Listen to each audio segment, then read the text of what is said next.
کیا خوب تھا گر حاضر در ہوتا میں، آہ کیا خوب تھا گر حاضر در ہوتا میں، ان کے سائے کے تلے چین سے سویا کرتا، ان کے سائے۔ دوستو السلام علیکم ورحمۃ اللہ وبرکاتہ۔ الحمد للہ نحمده ونصلي ونسلم على رسوله الكريم، اما بعد فاعوذ باللہ من الشیطان الرجیم، بسم اللہ الرحمن الرحیم۔ ان عدۃ الشہور عند اللہ 12 شہرا فی کتاب اللہ یوم خلق السماوات والارض منها 4 حرم، صدق اللہ العلی العظیم وبلغنا رسولہ النبی الامین المتین الکریم۔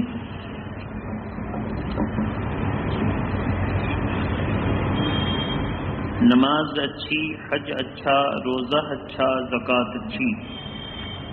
نماز اچھی، حج اچھا، روزہ اچھا، زکوٰۃ اچھی، مگر میں باوجود ان کے مسلمان ہو نہیں سکتا، نہ جب تک کٹ مروں شاہ بطحہ کی عزت پر، خدا شاہد ہے کامل میرا ایمان ہو نہیں سکتا۔ عزیزان ملت اسلامیہ، آج کی یہ محفل محبت جس میں ہم اور آپ اللہ کے حضور نماز ادا کرنے کے لیے حاضر ہیں، اسلاف کے طریقہ کار پر عمل کرتے ہوئے فقیر اللہ اور اس کے رسول کا پیغام لے کر آپ کے سامنے حاضر ہے۔ اس ہفتے میں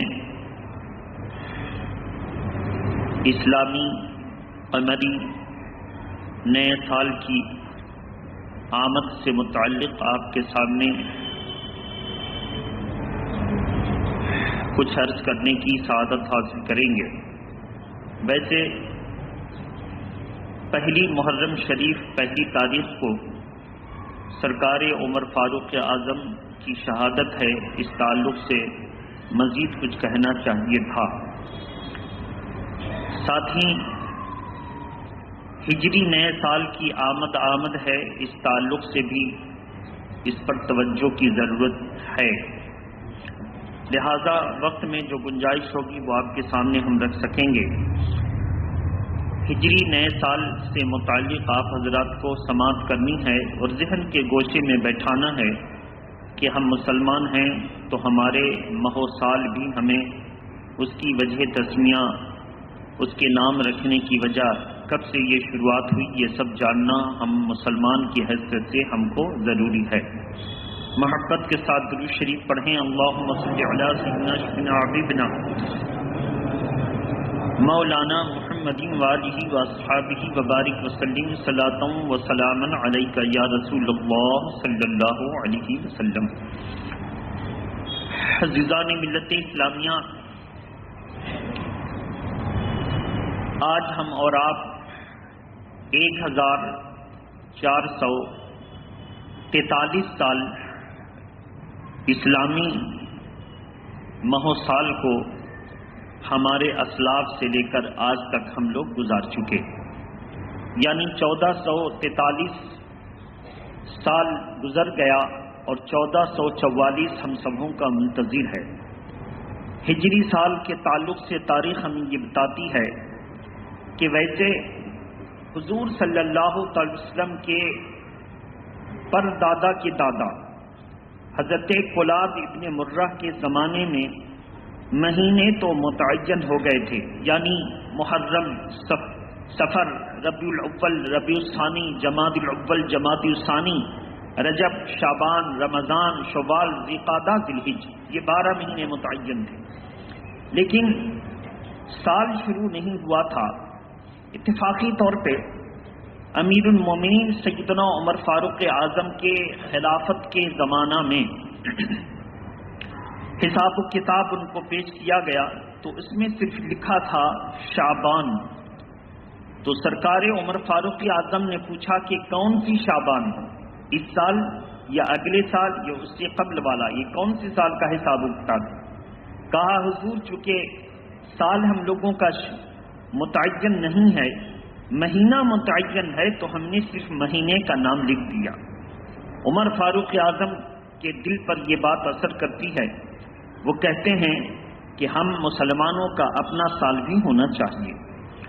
صحابہ اکرام کی میٹنگ بلائی تو تمام اصحاب جو جمع ہوئے اس میں سے 4 باتیں نکل کر آئیں.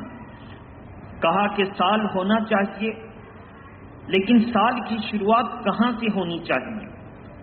سال کی شروعات میں جب تمہیز ہوئی تو اس میں بعض لوگوں نے یہ کہا کہ سال کی شروعات حضور صلی اللہ علیہ وسلم کی پیدائش سے ہونی چاہیے.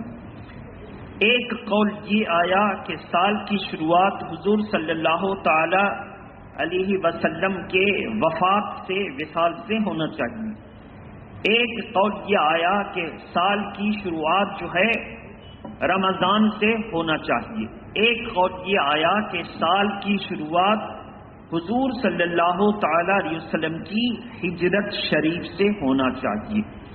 حضرت علی مشکل کشا اور دیگر صحابہ کا یہ قول تھا کہ ہجرت سے، اگر ہجرت سے یہ سال شروع ہوتا ہے تو ابھی ہجرت کو تقریباً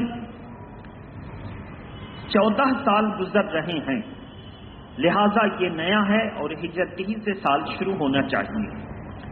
لہذا امیر المومنین عمر فاروق اعظم نے ہجرت ہی سے سال شروع کرنے کا حکم صادر فرمایا. یہ ہجرت کیا ہے؟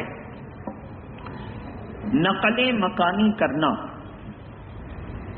ایک جگہ سے کلی طور پر تعلق توڑ کر کے دوسری جگہ اپنے ایمان کی حفاظت کے لیے اسلام کے تحت ہجرت کرنا، یہ ہجرت کہلاتی ہے.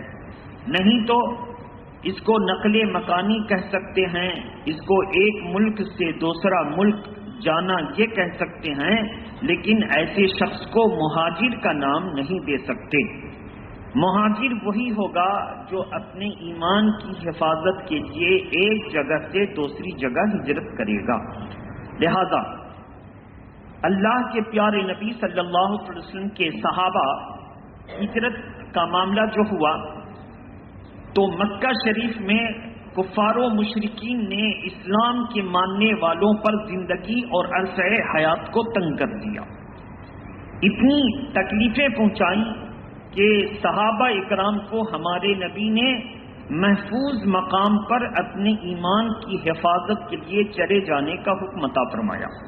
اسلام کی سب سے پہلی ہجرت ہوئی ہے وہ مکہ سے حبشہ کی طرف، جس کا نام آج افریقہ ہے. مکہ سے حبشہ کی طرف ہجرت ہوئی، اور اسلام کی دوسری ہجرت جو سب سے بڑی ہجرت کہلائی وہ ہجرت ہوئی مکہ شریف سے مدینہ شریف کی طرف. تو اللہ کے پیارے نبی کے حکم کے مطابق کچھ لوگ حبشہ چلے گئے، کچھ لوگ مدینہ شریف چلے گئے. مدینہ شریف جب گئے تو وہاں کے لوگ مکہ آتے اور حضور کی زیارت کرتے، اسلام کو سمجھتے اور بڑی تیزی کے ساتھ اسلام کو قبول کرتے جاتے. مدینے والوں نے کہا یا رسول اللہ، اب ہم لوگ تو مسلمان ہیں، ہمارے بھائی کو مکہ میں تکلیف دی جائے اور ہم کچھ نہ کر سکیں، آپ ان کے تمام مکان جائیداد زمین سب کو چھوڑ کر کے میرے یہاں بھیجیے، ہم ان کو اپنے مال میں بھی وارث بنا دیں گے اور اپنی کھیت کھلیان میں بھی وارث بنا دیں گے. ایسی قربانیاں تاریخ کے صفحات پر نہیں ملتی کہ اگر کسی صحابی کے پاس 2 بیویاں رہتی تو ان میں سے ایک کو طلاق دے دیتے اور کہتے کہ میرے بھائی آپ مکہ چھوڑ کر کے اللہ اور اس کے رسول کی خاطر اپنے ایمان کی حفاظت کے لیے ہجرت کی تکلیف کو قبول فرمایا ہے، تو یہ بیوی حاضر ہے، آپ چاہیں تو ان سے نکاح کر لیں. جو وہ منظوری دے دیتے تو ان سے نکاح ہو جاتا۔ آپ اندازہ کریں، کوئی اپنا مال دے سکتا ہے، ہو سکتا ہے زمین جائیداد کا مالک بناتے، لیکن عزیز ترین اپنی بیوی نہیں دے سکتا، لیکن انہوں نے اس کے لیے بھی قربانیاں کی۔ تو اللہ کے پیارے نبی نے اتنی بڑی قربانیوں کو دیکھ کر مدینہ شریف کے مسلمانوں کو انصار کا نام دیا اور مکہ شریف کے مسلمانوں کو مہاجر کا نام دیا۔ مہاجر کا مطلب ہوتا ہے اسلام کی حفاظت کی خاطر، اپنے دین و ایمان کی حفاظت کے لیے اپنے وطن کو چھوڑنا اور دوسری جگہ کو اپنا وطن بنانا۔ اور انصار کا مطلب ہوتا ہے اپنی جان مال ہر طرح سے اپنے بھائی کی مدد کرنا۔ اللہ کے پیارے نبی صلی اللہ تعالی وسلم نے اس طرح کی ہجرت فرمائی اور خود انتظار کرتے رہے کہ جب اللہ کا حکم ہوگا تو ہم ہجرت کریں گے۔ ایک موقع ایسا آیا کہ اللہ کے پیارے نبی نے حضرت سیدنا ابو بکر صدیق رضی اللہ تعالیٰ عنہ کو کہا کہ سواری تیار رہنا، آج رات اللہ کا حکم ہے کہ میں ہجرت کر جاؤں۔ اللہ کے پیارے نبی صلی اللہ علیہ وسلم ایک مشت خاک یعنی مٹی اٹھاتے ہیں اور اس کے اوپر وجعلنا من بین ایدیہم سدا ومن خلفہم سدا فاغشیناہم فہم لا یبصرون، شاہت الوجوہ پڑھا، اور شاہت الوجوہ کہتے ہوئے ان ظالموں کے حصار جو انہوں نے حضور کے گھر کو محاصرہ میں لے لیا تھا، ناکہ بندی کر دی تھی، ایک مٹھی خاک پھینکی، سب کے آنکھ میں پڑی، اللہ کے پیارے نبی سب کے سامنے سے گزر گئے اور کسی کو پتہ تک نہ چلا۔ اب جب میرے آقا وہاں سے نکل پڑے، حضرت سیدنا ابو بکر صدیق ایک مقام پر حضور صلی اللہ علیہ وسلم کا انتظار فرما رہے تھے، اور محبت دیکھیے، سیدنا ابو بکر صدیق حضور کو لے کر جب ساتھ چلے تو کہا یا رسول اللہ آپ بھی چلیں گے میں بھی چلوں گا، ان قدموں کے نشانات بالو کے ذروں پر پڑیں گے اور دشمن انہی قدموں کے نشانات سے ہمیں پا لیں گے، تو یا رسول اللہ آپ ایسا کریں کہ آپ میرے کاندھے پر سوار ہو جائیں اور میں چل کر کے جاؤں گا۔ حضور نے پوچھا کہ اے ابو بکر تو تمہارے قدموں کے نشانات بھی تو ہوں گے؟ کہا یا رسول اللہ میں قدم آگے بڑھاؤں گا اور پیچھے کے نشانات کو قدم سے پیر کے تلوے سے مٹاتا چلوں گا۔ اس انداز سے قربانی دی اور اللہ کے پیارے نبی کو ایک جگہ ٹھہرایا۔ ایک ایسی وادی آئی کہ کاندھے پر لے کر چلنا مشکل تھا، تو حضور نے کہا ابو بکر اتار دو، میرے سرکار اتر پڑے، اور جب اتر گئے تو اللہ کے پیارے نبی صلی اللہ تعالی علیہ وسلم کے کبھی دائیں ہو جاتے، کبھی ابو بکر بائیں ہو جاتے، کبھی آگے چلے جاتے، کبھی پیچھے چلے جاتے۔ کہا ابو بکر یہ کیا کر رہے ہو؟ کہا یا رسول اللہ جب قدموں کی آہٹ آتی ہے کہ کوئی دائیں طرف سے آپ کا تعاقب کر رہا ہے تو ابو بکر سینہ سپر ہو جاتا ہے کہ اگر کوئی تیر چلائے تو ہمیں لگے آپ محفوظ رہیں۔ یا رسول اللہ اگر یہ اندیشہ گزرتا ہے کہ کوئی آگے سے آپ کا تعاقب کرے گا اور آپ پر حملہ کرے گا تو میں آگے ہو جاتا ہوں۔ یا رسول اللہ اسی طرح کبھی دائیں اور پیچھے اور بائیں چلا جاتا ہوں۔ اس سے پتا چلا حفاظت کی نیت سے آگے چلنا یہ بے ادبی نہیں تھی، بلکہ ابو بکر صدیق اپنے نبی کی شمع پر خود کو پروانے کی صورت میں نثار کر رہے تھے، اسی لیے کبھی آگے چلے جاتے تھے، کبھی پیچھے چلے آتے تھے، کبھی دائیں اور بائیں چلے آتے تھے۔ اس شان سے اللہ کے پیارے نبی نے ہجرت فرمائی۔ ہجرت کی شروعات کب سے ہوئی؟ اس کا مہینہ بتایا گیا ربیع الاول کے پہلی تاریخ یا پہلے ہفتے سے ہجرت کی شروعات ہوئی، اور اتفاق ربیع الاول کی 12 تاریخ کو اللہ کے پیارے نبی نے تہجد کی نماز کے وقت حضرت بریدہ اسلمی حاضر ہوئے۔ ربیع الاول کی 12 تاریخ شروع ہو چکی، بریدہ اسلمی حاضر ہوئے، کہا یا رسول اللہ 70 آدمیوں کے ساتھ ہم آپ کے اوپر ایمان لانے کو حاضر ہیں۔ ایمان لے آئے، انہوں نے اپنا عمامہ اتارا، کہا یا رسول اللہ آدھے تو عمامہ باندھ لوں گا اور آدھے کو میں چاہتا ہوں کہ اپنے نیزے پر جھنڈا کے طریقے سے لگا لیں اور آپ کے لیے جلوس لے کر کے چلیں۔ آج اتفاق سے 12 ربیع الاول بھی ہے اور مدینہ شریف کی سرحد کے اندر ہم داخل ہو رہے ہیں، تو اس شان سے مدینہ شریف میں داخل ہوں کہ ہمارے ساتھ جلوس بھی ہو اور ہمارے ساتھ جھنڈا بھی ہو۔ آپ بھی تشریف فرمائیں تاکہ آپ کی پیدائش کی تاریخ کی ہم یاد منا سکیں۔ اللہ کے پیارے نبی نے اجازت عطا فرمائی اور اس شان سے یہ جلوس مدینہ شریف میں داخل ہوا۔ حوالہ اگر دیکھنا ہے تو آپ عبدالحق محدث دہلوی کی کتاب مدارج النبوہ اور سیرت نبوی میں اس کتاب عبد المصطفیٰ اعظمی کی کتاب سیرت النبوی میں آپ اس کو حوالہ کی صورت میں دیکھ سکتے ہیں۔ محبت کے ساتھ درود شریف پڑھیں، اللہم صل علی سیدنا شفینا حبیبنا مولانا محمد وآلہ وصحبہ وبارک وسلم، صلاۃ و سلام علیک یا رسول اللہ صلی اللہ تعالی علیہ وآلہ وسلم۔ عزیزان ملت اسلامیہ، الغرض کے ربیع الاول شریف کی تاریخ میں ہجرت ہوئی اور 12 ربیع الاول کو اللہ کے پیارے نبی مدینہ شریف پہنچ گئے اپنے اصحاب کے ساتھ۔ میرے آقا جب مدینہ شریف پہنچتے ہیں تو تمام صحابہ اکرام اپنی نگاہوں کو فرش راہ کیے کھڑے ہو گئے۔ یا رسول اللہ، میری خواہش ہے کہ آپ میرے گھر پہ تشریف لے چلیں، میری خواہش ہے کہ آپ میرے مکان پہ تشریف لے چلیں۔ اللہ کے پیارے نبی نے اپنے کثیر صحابہ کی جب یہ تمنا دیکھی، شوق دیکھا، تو اپنے اونٹنی کے مہار کو چھوڑ دیا اور کہا میری اونٹنی کے مہار چھوڑ دیے جائیں، وہ اپنی مرضی سے جس کے مکان کے قریب بیٹھ جائے گی وہیں میں قیام کروں گا۔ اللہ کے پیارے نبی نے اونٹنی کے مہار کو چھوڑوا دیے۔ اونٹنی حضرت صحابی رسول ابو ایوب انصاری رضی اللہ تعالیٰ عنہ کے باڑے کے قریب 2 یتیم بچوں کی جگہ پر جا کر بیٹھ گئی۔ اللہ کے پیارے نبی وہاں سے اترے، ابو ایوب انصاری دوڑے ہوئے آئے، کہا یا رسول اللہ، یہ تو میدان ہے جہاں اونٹنی بیٹھی اور اس جگہ سے سب سے قریب جس کا مکان ہے وہ میرا مکان ہے، آپ میرے مکان پر تشریف لے چلیں۔ لیکن دوسری روایت یہ بتاتی ہے، اللہ کے پیارے نبی نے پوچھا تمہارا نام؟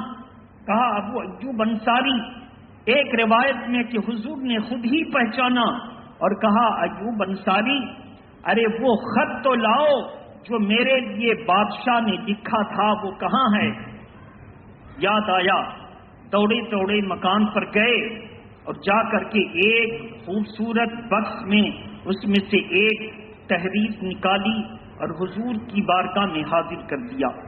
اللہ کے پیارے نبی صلی اللہ تعالی علیہ وسلم نے فرمایا کہ یہ تحریر تم کو میرے بھائی نے دی تھی۔ معاملہ کیا تھا، اپنے وقت کا ایک بڑا بادشاہ پوری دنیا کی وہ سیر کرتا تھا، سیر کرتا کرتا وہ مدینہ شریف پہنچا، اس کے ساتھ 400 بڑے بڑے علماء اور ان علماء کے ماتحت لاکھوں لوگ موجود تھے۔ علماء میں سے ایک عالم ربانی تھا، اس نے کہا کہ اے بادشاہ اس زمین پر اتر کے چل، ارے یہاں تو سر کے بل چل لیتا تو یہ بہتر تھا، لیکن کم سے کم نہ چل سکتا ہے تو سواری سے تو اتر جا۔ کہا کیوں؟ کہا کہ میں آسمانی کتابوں کا علم رکھتا ہوں اور یہ علم بتا رہا ہے کہ آخری نبی کی جائے ہجرت مدینہ شریف ہوگی، یہی نخلا، یہی وادی ہے، یہی کھجوروں کے باغات ہیں، یہی جھنڈ ہیں جہاں اللہ کے پیارے نبی قیام فرما ہوں گے۔ لہذا اس زمین کی عزت کر، احترام کر، اتر کے چل۔ اتر کے چلنے لگا تو دیگر علماء نے کہا کہ جب آخری نبی کی جائے ہجرت ہے تو ہم لوگوں کو یہیں آباد ہو کر ان کا انتظار کرنا چاہیے۔ 400 علماء نے اپنے بادشاہ سے گزارش کی تو بادشاہ 400 کمرے کا انتظام کیا، بہت سے مال و دولت دیے، باغات دیے اور ان کے خرچے کا انتظام کر کے وہاں سے رخصت ہو گیا۔ وہ 400 علماء میں جو سردار تھے وہ حضرت ابو ایوب انصاری کے پردادا تھے۔ انہوں نے 1000 سال کے بعد ہمارے آقا کی آمد سے پہلے ایک تحریر متعین کی اور بادشاہ کی تحریر دی. بادشاہ نے تحریر لکھی، تم کو یہاں کا وارث تو بناتا ہوں، مگر میرا پیغام جب وہ آخری زمانہ، آخری نبی کا زمانہ تم میں سے کوئی پالے یا تمہاری نسلوں میں سے کوئی پالے تو میرا خط ان کو پہنچا دے. وہ کہے آپ کے بھائی نے سلام کیا اور آج ہی سے آپ کے اوپر اسلام کو قبول کرتا ہے. یہ تحریر ہوتے ہواتے نسل بعد نسل 1000 سال کے بعد حضور کے ہاتھوں میں پہنچی. ابو ایوب انصاری تو اس واقعہ کو فراموش کر گئے کہ میرے دادا نے وصیت کی تھی میرے بابا کو، میرے بابا نے وصیت کی تھی ہمیں، وہ تو بھول گئے. مگر آقا نے جب کہا ابو ایوب انصاری لاؤ میرے بھائی نے جو پیغام جو خط دیا تھا وہ مجھے دو، اتنا کا کہنا تھا. اس میں لکھا تھا اور یہ 2 منزلہ مکان، یہ 2 منزلہ مکان اللہ کے پیارے نبی کے لیے ہے، جس میں آپ بھی رہیں گے اور آپ اس حیثیت سے رہیں گے کہ حضور کے مکان کی نگرانی کریں گے اور خادم بنے رہیں گے. کہا یا رسول اللہ، بھول سے میری زبان سے یہ بات نکل گئی کہ میرا مکان قریب ہے، آپ چلیں. یہ میرا مکان نہیں ہے، حقیقت میں یہ آپ ہی کا مکان ہے جو بادشاہ نے آپ کے نام دیا تھا. اللہ کے پیارے نبی ہجرت کر کے اپنے مکان پر آ گئے. ابو ایوب انصاری نے کہا یا رسول اللہ، اب اس مکان میں آپ کا غلام اور آپ میرے مہمان نہیں، یہ مکان آپ کا ہے اور میں آپ کا غلام خدمت کے لیے حاضر ہوں. اس لیے کہ میرے باپ دادا نے وعدہ کیا تھا. اس سے اندازہ کریں کہ اللہ کے پیارے نبی صلی اللہ علیہ وسلم جو بات جو خبر سب پر مخفی تھی، پوشیدہ تھی، اللہ نے اپنے نبی کو وہ عطا فرمایا. اسی کو تو علم غیب کہتے ہیں. علم غیب کی 2 صورت ہے. ایک علم غیب ہے ذاتی، جیسے اللہ کو اس کے پاس جو غیب کی خبر ہے وہ اس کی خبر اپنی ہے، کسی کا دیا ہوا نہیں ہے. اور میرے آقا کے پاس جو علم غیب ہے وہ اللہ کا دیا ہوا. بولیے وہ اللہ کا، تو اس کو کیا کہیں گے اصطلاح میں؟ اللہ کے پاس جو ہے وہ ذاتی اور میرے نبی کے پاس جو ہے وہ عطائی. زور سے بولیے. میرے نبی کے پاس جو ہے تو قرآن مجید میں جہاں جہاں علم غیب میرے آقا کو دینا ثابت ہو رہا ہے وہ عطائی ہے، اور جہاں جہاں ذاتی کی بات آ رہی ہے وہ خدائی ہے. کیا ہے وہ؟ اللہ کے پاس جو علم ہے وہ اس کا ذاتی وہ خدائی ہے. میرے آقا کے پاس جو علم ہے وہ عطائی ہے. لہذا علم غیب میرے آقا کو ہے، یہ قرآن سے ثابت ہے. مثلا پارہ نمبر 4 رکوع نمبر 8، مثلا سورہ مزمل شریف اور سورہ جن کو پڑھیں. سورہ جن جو ہے مزمل شریف سے پہلے پارہ نمبر 29، سورہ تکویر رکوع نمبر 6 پارہ نمبر 30. اس میں اللہ تبارک تعالیٰ نے صاف لفظوں میں ارشاد فرمایا وما هو علی الغیب بضنین. اس سے پتہ چلا کہ اللہ تبارک تعالیٰ میرے نبی کو علم غیب کی دولت عطا فرما رہا ہے اور قرآن اس کا اعلان کر رہا ہے.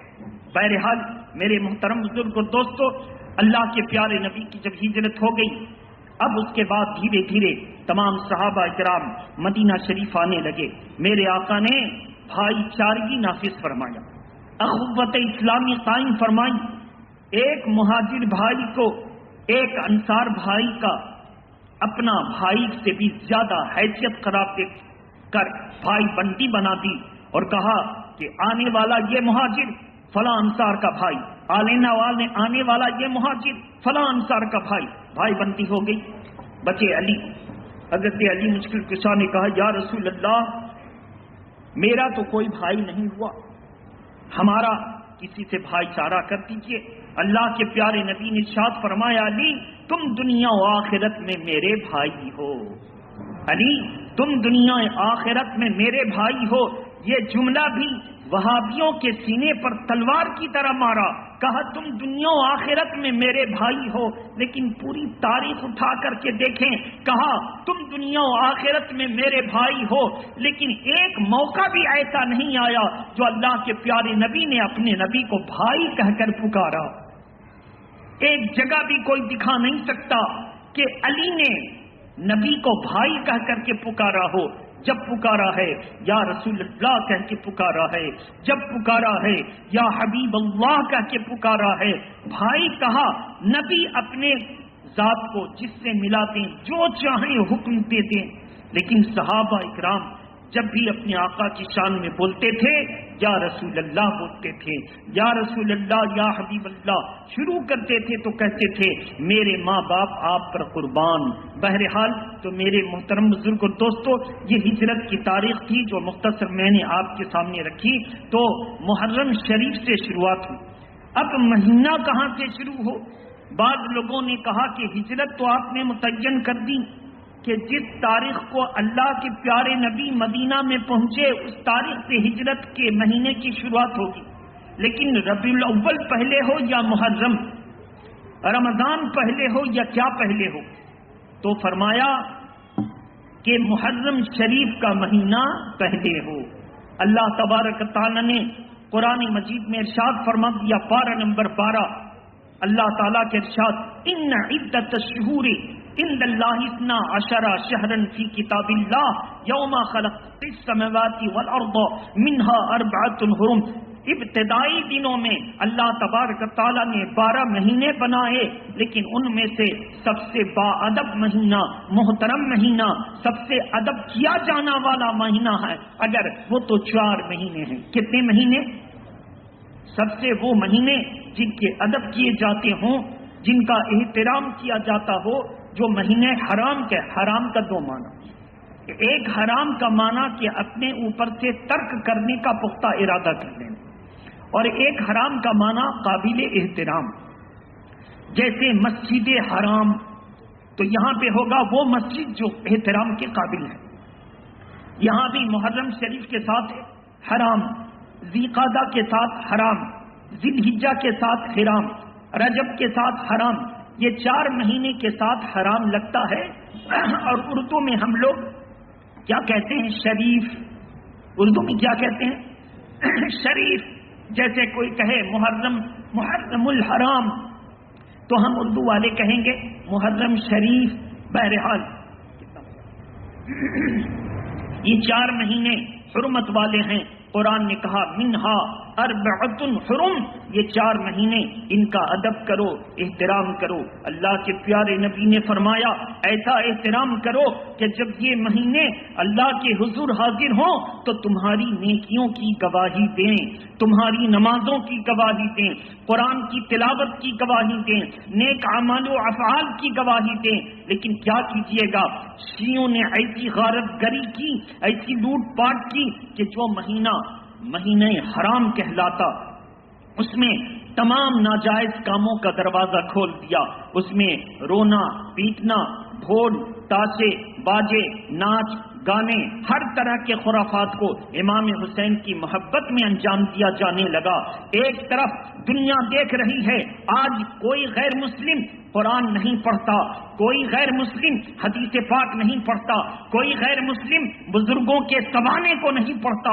وہ مسلمان کو دیکھتا ہے، مسلمان کو دیکھ کر اندازہ کر لیتا ہے جب یہ ایسا ہے تو اس کے اسلاف ایسے ہوں گے. گویا کہ پتہ چلا آج جو غیر مسلموں کے نزدیک مسلمانوں کی پوزیشن خراب سے خراب تر ہے، وہ ہمارے کارناموں کو دیکھ کر کے ہے. اس لیے کہ وہ قرآن و حدیث ڈائریکٹ اگر پڑھ لیں تو انشاءاللہ تعالی ان کا نظریہ پھر ایسا ہو جائے جو کہنے والے نے کہا تھا. آج دنیا میں سب سے اچھا مذہب ہے تو وہ اسلام ہے، اور سب سے بری قوم ہے وہ مسلمان ہے. کہنے والے نے کہا تھا نا، آج دنیا میں جو سب سے اچھا مذہب ہے وہ اسلام ہے، اور سب سے بری قوم ہے تو وہ مسلمان ہے. وہ کیوں کہا تھا؟